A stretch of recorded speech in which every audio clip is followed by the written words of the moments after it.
नौजवान साथियों, किवाड़ा जी ने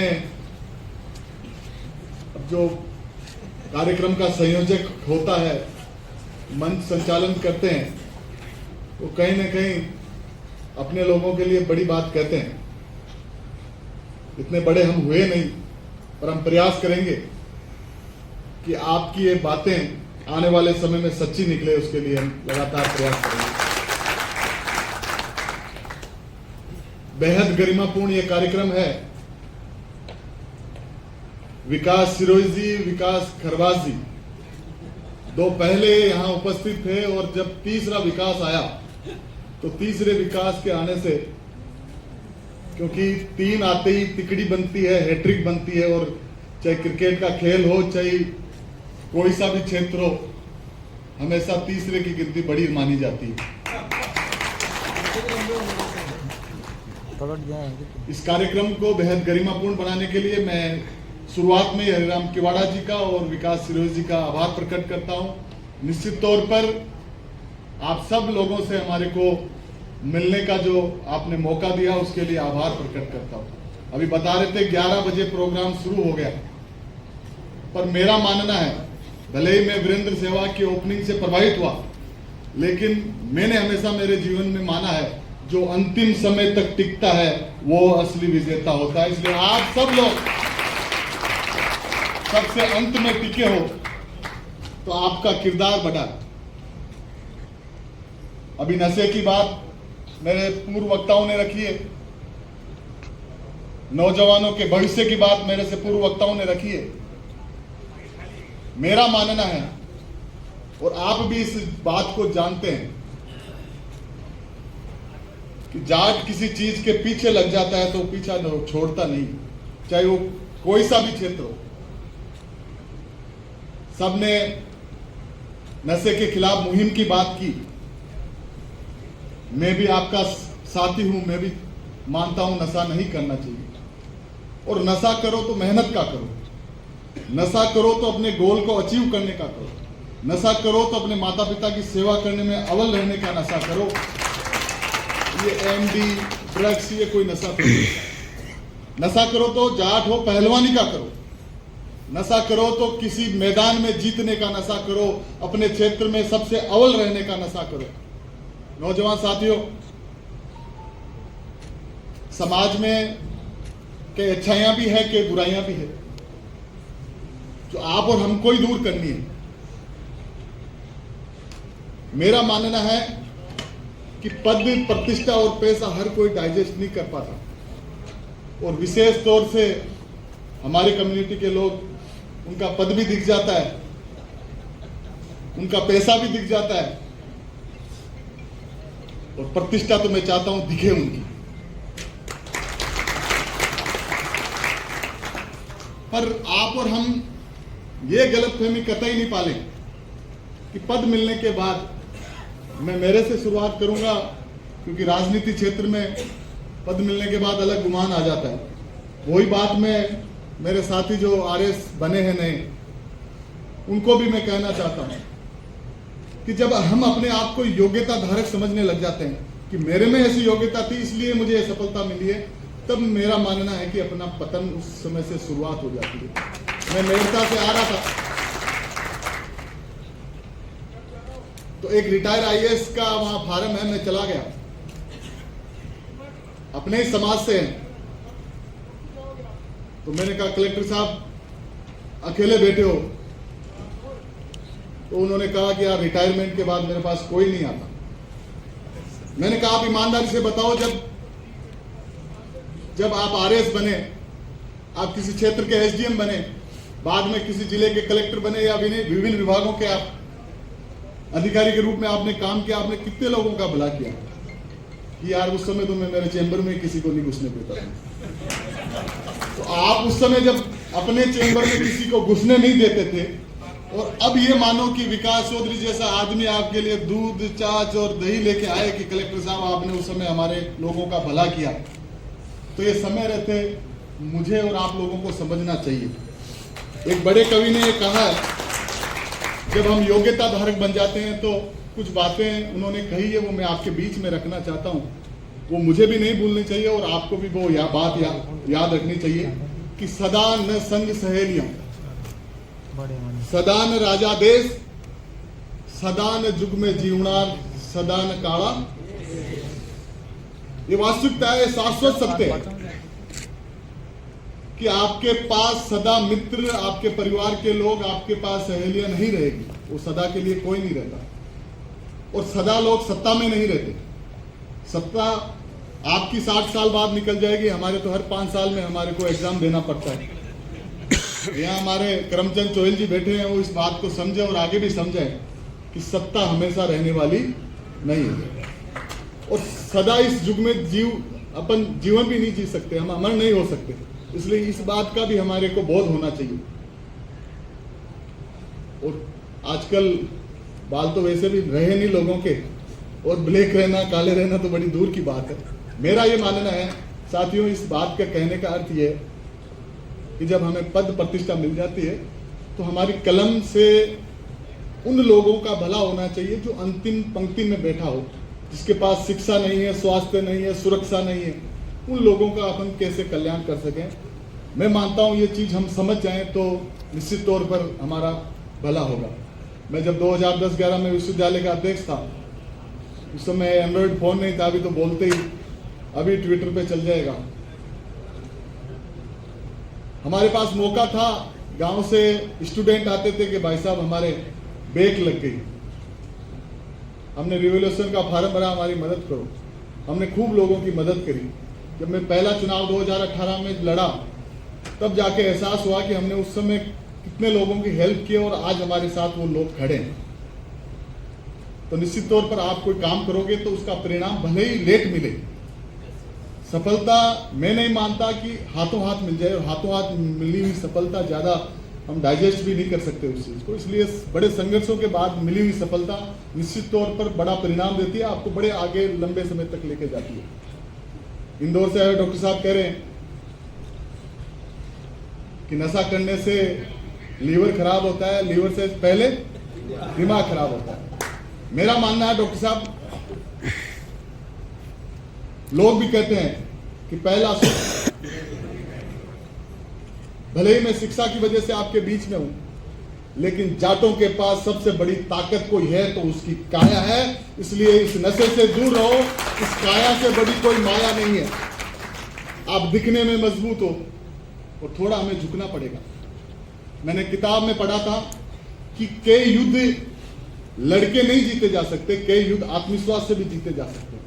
तो इसलिए अपना आत्मविश्वास ऊंचा रखें। आत्मविश्वास तब ऊंचा रहेगा आपका जब आपका शरीर स्वस्थ रहेगा। और क्रिटिसाइज और आलोचना बोलने से, गुस्सा करने से नहीं, कभी कभी आलोचना और क्रिटिसाइज चुप रह के भी की जा सकती है। मैं मानता हूं जाटों को अभी सबसे ज्यादा किसी सीख की जरूरत है तो सुनने का है, चुपचाप रह के उनकी जो सामने, क्योंकि आप 11 बजे से बैठे हो, 3 बजे आप सुन रहे हो, तो आप लोगों को तो ये बात लगती है, लेकिन जो चले गए उनके लिए ये बात जरूर है कि सुनना सीखें, कम बोलें, पढ़ें, लिखें और कम बोलें। निश्चित तौर पर समाज का ये कल्याण होगा। और मैं, हरिराम जी ने पुरानी बातें याद ताजा कर दी।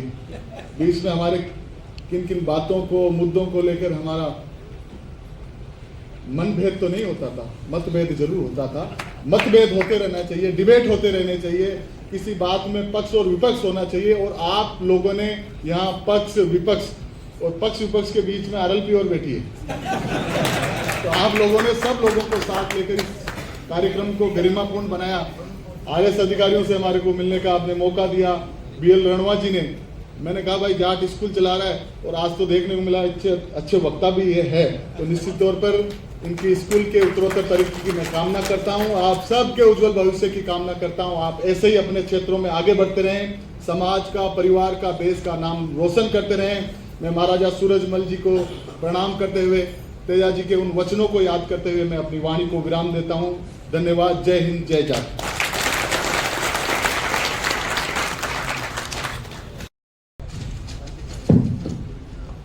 यहाँ उपस्थित सभी आदरणीय और युवा साथियों को मेरा प्रणाम।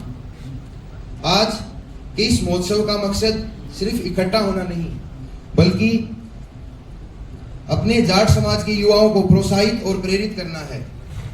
हमारा जाट समाज ने देश और दुनिया को अलग अलग क्षेत्रों में अपना योगदान दिया, चाहे वो खेतों में पसीना बहाने वाले किसान हो या अपनी जान दांव पर लगाकर देश की रक्षा करने वाले जवान हो, चाहे वो राष्ट्रीय, अंतर्राष्ट्रीय और ओलंपिक जैसे खेलों में अपना दबदबा कायम करने वाले खिलाड़ी हो या शिक्षा और व्यवसाय में अलग अलग क्षेत्रों में सफलता पाने वाले नौजवान हो, चाहे वो देश चलाने वाले अधिकारी और नेता हो या मनोरंजन करने वाले अभिनेता। जाट समाज के युवा हर क्षेत्र में अपना जलवा बिखेर रहे हैं। मुझे भी हमारे समाज और देश का राज्य, राष्ट्रीय और अंतर्राष्ट्रीय स्तर पर खेलने का मौका मिला। ऐसे ही कई युवा यहाँ मौजूद हैं जिन्होंने अलग अलग क्षेत्रों में जाट समाज का नाम रोशन किया है। मैं सभी युवा साथियों से यही निवेदन करना चाहूँगा कि आप हमारी गौरवशाली संस्कृति को और आगे बढ़ाएं और एक दूसरे की हिम्मत और सहारा बने। आपके समय के लिए धन्यवाद। जाट बलवान, जय जवान। मंच के मनुष्यों को मेरा प्रणाम। समाज के उन सभी युवा, नौजवान और वरिष्ठ नागरिकों को मेरा प्रणाम। सीधा विषय पे आता हूं। प्रकृति में ही परमात्मा है और हमारा पर्यावरण हमारी जिम्मेदारी है। हम उन सौभाग्यशाली प्राणियों में हैं जिन्हें रहने के लिए पूरे सौर मंडल में एकमात्र नीला ग्रह पृथ्वी मिला है। पृथ्वी अपने अस्तित्व को लेकर अब संकट में है। संपूर्ण विश्व जो है तृतीय विश्व युद्ध की कगार पे खड़ा है। क्लाइमेट चेंज की समस्या आ गई है, जलवायु परिवर्तन की समस्या आ चुकी है, ग्लोबल वार्मिंग है, धरती तप रही है जिसका तापमान 1 से 1.5 डिग्री सेंटीग्रेड स्थायी रूप से बढ़ चुका है। जिस धरती का तापमान 15 डिग्री सेल्सियस हुआ करता था वो स्थायी रूप से उससे 1.5 डिग्री सेल्सियस और बढ़ चुका है।